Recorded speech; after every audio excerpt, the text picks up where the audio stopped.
كانوا بالعربي ولا بالفرنسي؟ Ah, pardon. Ok. Donc, bienvenue, bonsoir tout le monde. Tout d'abord, merci pour cette occasion de discuter, de chatter avec vous. C'est toujours agréable, on apprend toujours des choses. Alors, on m'a demandé de parler d'un domaine de la digitalisation dans les RH. Mais il se trouve que je ne suis pas spécialiste de la digitalisation des RH. Mais je vais vous raconter comment je suis venu à la digitalisation et comment je suis venu au RH. Et essayer de voir j'ai eu une expérience assez intéressante en tant que ministre de l'Emploi et de la formation professionnelle, surtout de l'emploi, pour vous parler un petit peu du problème que nous avons rencontré en termes de ressources humaines dans ce ministère. Et quelles sont à peu près, je pense que nous avons tous, plus ou moins, que nous, dans notre métier, dans nos familles, dans notre société, etc., on est confronté à ce genre de problème dont je vais vous parler. Donc sur la partie déjà digitalisation, moi j'ai fait des études en informatique, électronique. J'ai travaillé dans une compagnie internationale, IBM, pendant 30 ans. IBM, ça formate les gens. C'est une école de management, de coaching, etc.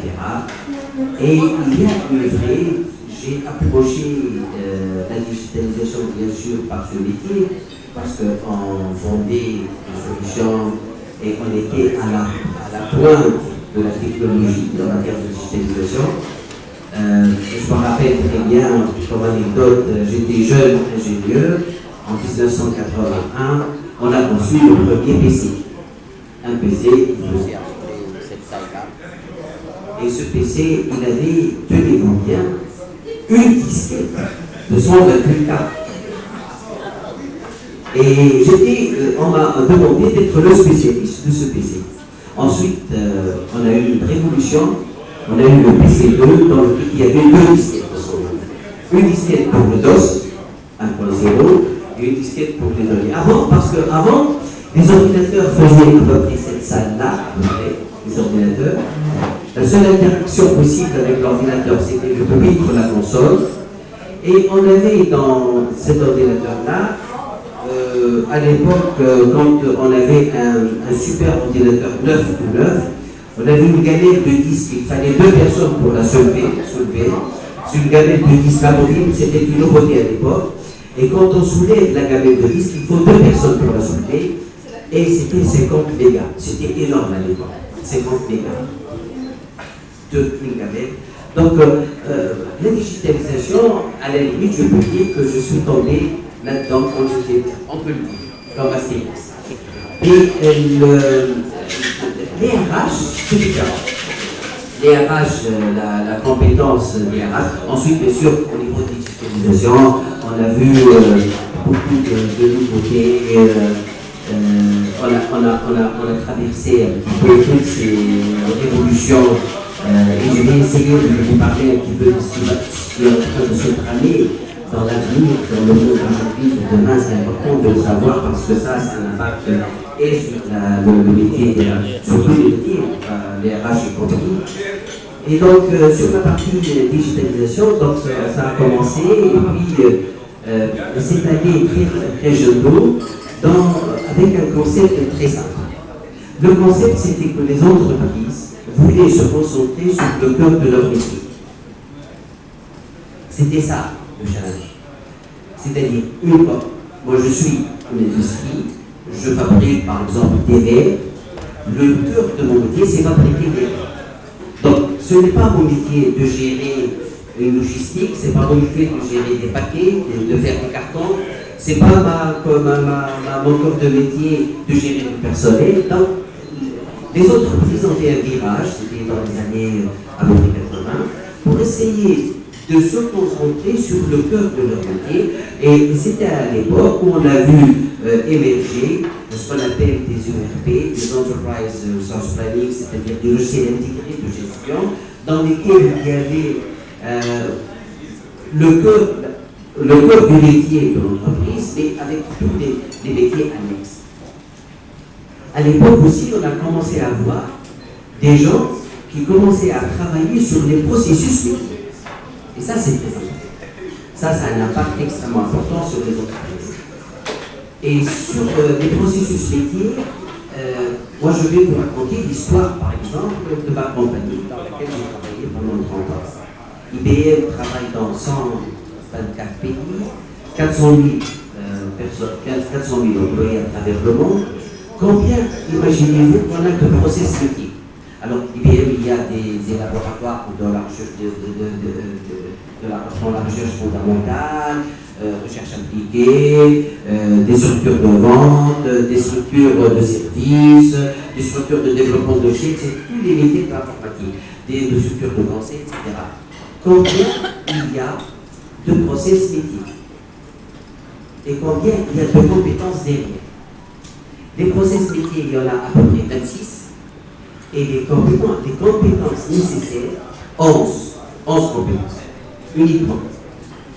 Donc là, à l'époque, j'ai commencé moi, à découvrir la problématique RH en tant que cadre et manager de cette compagnie, et pourquoi c'était important de se rattacher à des compétences métiers. Et en fait, on a vécu pendant très longtemps avec l'idée, jusqu'à ce qu'un jour, il y a un développement énorme pour ce qu'on a appelé à l'époque le référentiel de compétences.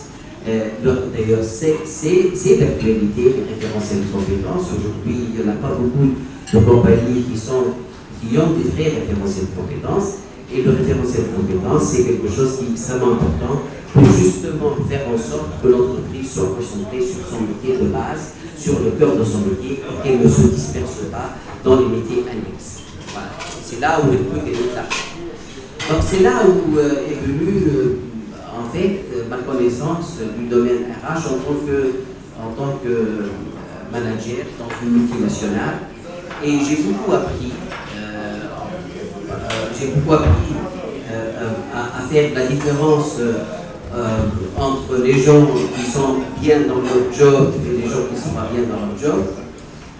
On a appris aussi à discuter avec les gens, à aller au-devant de leurs désirata, à comprendre aussi que finalement, quand on gère des ressources humaines, eh bien, on gère des gens, on ne gère pas des machines.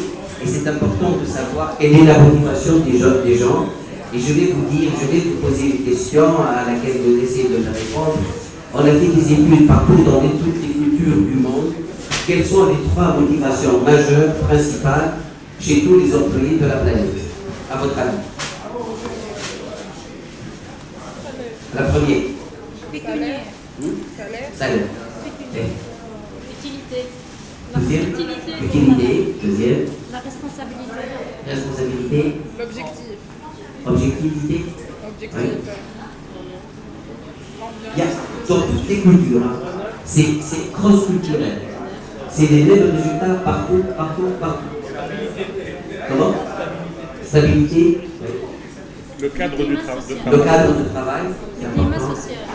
Comment? Le climat social. Le climat social, c'est Travail, vraiment le unité. climat. Ouais. Je vais vous dire, les 3 critères.